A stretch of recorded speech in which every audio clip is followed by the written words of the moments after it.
نور الدین زنگی کی فوج میں ایک ایسا مرد مجاہد تھا جس نے مسلمانوں کا سر فخر سے بلند کر دیا۔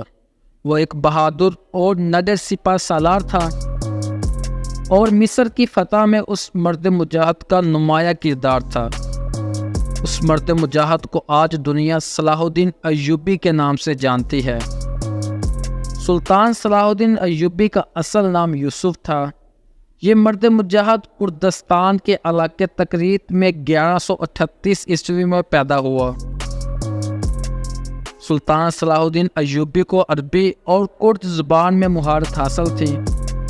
سلطان صلاح الدین ایوبی کے چچا ان سے پہلے اس فوج کے سپہ سالار تھے اور مصر کی فتح آپ کے چچا کے ہاتھوں ہوئی۔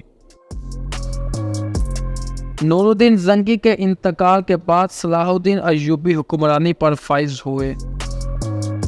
اپنے دور حکومت میں سلطان صلاح الدین ایوبی نے 1182 عیسوی تک شام، موصل اور حلب کو فتح کر کے اپنی سلطنت میں شامل کیا۔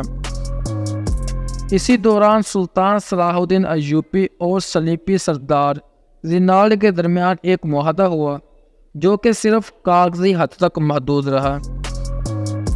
معاہدہ کے باوجود صلیبی بدستور مسلمانوں کے قافلوں کو لوٹتے رہے۔ 1186 عیسوی میں صلیبی سردار رینالڈ قبلہ اول یعنی مسجد اقصی پر حملہ آور ہوا۔ سلطان نے ان سرگرمیوں کو روک تھام کے لیے فوراً اقدامات کیے۔ سلطان رینالڈ کا تعاقب کرتے ہوئے حطین کے مقام پر پہنچ گئے۔ 1187 عیسوی میں حطین کے مقام پر تاریخ کی خوفناک جنگ ہوئی۔ اس جنگ میں 30,000 عیسائی ہلاک ہوئے اور 30,000 قیدی بنائے۔ رینالڈ کو گرفتار کیا اور سلطان نے اپنے ہاتھوں سے اس گستاخ کا سر قلم کر دیا۔ حطین کی فتح کے بعد سلطان صلاح الدین ایوبی نے بیت المقدس یعنی قبلہ اول مسجد اقصی کا رخ کیا۔ ایک ہفتہ تک جاری رہنے والی خون ریزہ جنگ کے بعد مسیحوں نے ہتھیار ڈال دیے۔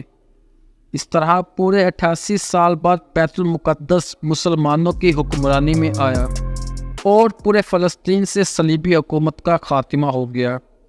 قبلہ اول کی فتح سلطان صلاح الدین ایوبی کا ایک عظیم الشان کارنامہ تھا۔ انہوں نے مسجد اقصی میں داخل ہو کر نور الدین زنگی کا تیار کردہ منبر مسجد میں رکھا اور اس طرح نور الدین زنگی کی خواہش پوری ہوئی۔ بیت المقدس سے صلیبی حکومت بھی ختم ہو گئی جو کہ 1099 عیسوی سے فلسطین میں قائم تھی۔ بیت المقدس پر پورے 761 سال تک مسلمانوں کی حکومت رہی۔